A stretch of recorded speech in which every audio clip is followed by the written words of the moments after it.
Welcome to கெஜாஸ் kitchen. இன்றைக்கி நம்ம சுறா கருவாடு எப்படி செய்யலான்னு பார்க்கலாம் வாங்க. இதுக்கு குழம்பு மிளகாய்த்தூள் 1 ஸ்பூன், அரை ஸ்பூன் அளவுக்கு மஞ்சள் தூள், அரை ஸ்பூன் அளவுக்கு கடுகு, 10 பல் பூண்டு, இவ்வளோதாங்க. இதுக்கு தேவையான பொருட்கள்னு பார்த்திங்கன்னா ஒரு அடுப்பில் அடிகனமான ஒரு வானல் வச்சுக்கலாங்க. இப்போ இதில் 4 ஸ்பூன் அளவுக்கு நல்லெண்ணெய் சேர்த்துக்கலாம். உங்களுக்கு தேவை அப்படின்னா நீங்கள் கடலெண்ணெய் கூட சேர்த்துக்கலாம். இப்போ எண்ணெய் சூடானதுமே நம்ம எடுத்து வச்சுருக்க கடுகு சேர்த்துக்கலாம்.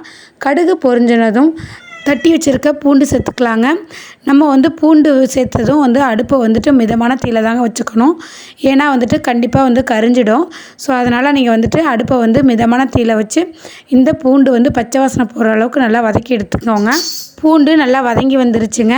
இந்த நேரத்தில் பார்த்திங்கன்னா நம்ம குழம்பு மிளகாய்த்தூள், மஞ்சள் தூள் இது ரெண்டுமே சேர்த்துக்கலாங்க. அடுப்பு மிதமான தீயிலே இருக்கட்டுங்க. மிளகாய்த்தூள் கண்டிப்பாக கரிஞ்சிடும். அதனால் மிதமான தீயிலே வச்சு நல்லா கிளறி விட்டுட்டே இருங்க. நல்லா பச்சை வாசனை போகிற அளவுக்கு மிளகாய்த்தூள் நல்லா வதக்கி எடுத்துக்கலாங்க. இந்த அளவுக்கு நல்லா எண்ணெய் பிரிஞ்சு வந்ததும் 10 நிமிஷத்துக்கு முன்னாடியே சுறா கருவாடை நான் சுடு தண்ணியில் ஊற வச்சு அலசி எடுத்துகிட்டு வந்திருக்கேங்க. இப்போ இது கூட நம்ம சுறா கருவாடை சேர்த்துக்கலாம். சுறா கருவாடை சேர்த்ததுமே பார்த்திங்கன்னா நல்லா கிளறி விடுங்க. கட்டாயம் இதுக்கு உப்பு சேர்க்கவே கூடாதுங்க. சுறா கருவாடை பொறுத்த வரைக்கும் அதுலேயே உப்பு இருக்குங்க. அதனால் நம்ம உப்பு மட்டும் பார்த்து சேர்த்துக்கலாங்க. இந்த அளவுக்கு நல்லா பெரட்டி விட்டதுக்கப்புறமா நம்ம ஒரு அரை டம்ளர் அளவுக்கு தண்ணி சேர்த்துக்கலாங்க. இதுக்கு அரை டம்ளர் அளவு தண்ணியே போதுமானது. ஏன்னா நம்ம 10 நிமிஷம் முன்னாடியே சுடு தண்ணியில் ஊற வச்சதால் பாதி அளவுக்கு அதுலேயே வெந்திருக்குங்க. அதனால் இதுவே போதுமானது.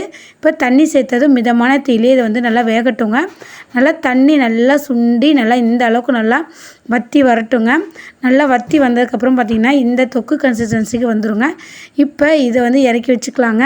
அவ்வளோதாங்க. நம்ம 10 நிமிஷத்தில் சுறா கருவாடு தொக்கு ரெடி பண்ணியாச்சுங்க. இது பழைய கஞ்சி சாதத்துக்கெலாம் வச்சு சாப்பிட்டோம் அப்படின்னா அவ்வளோ சூப்பராக இருக்குங்க. நீங்கள் ட்ரை பண்ணி பாருங்கள். ட்ரை பண்ணி பார்த்துட்டு எப்படி இருக்குன்னு கமெண்டில் சொல்லுங்கள்.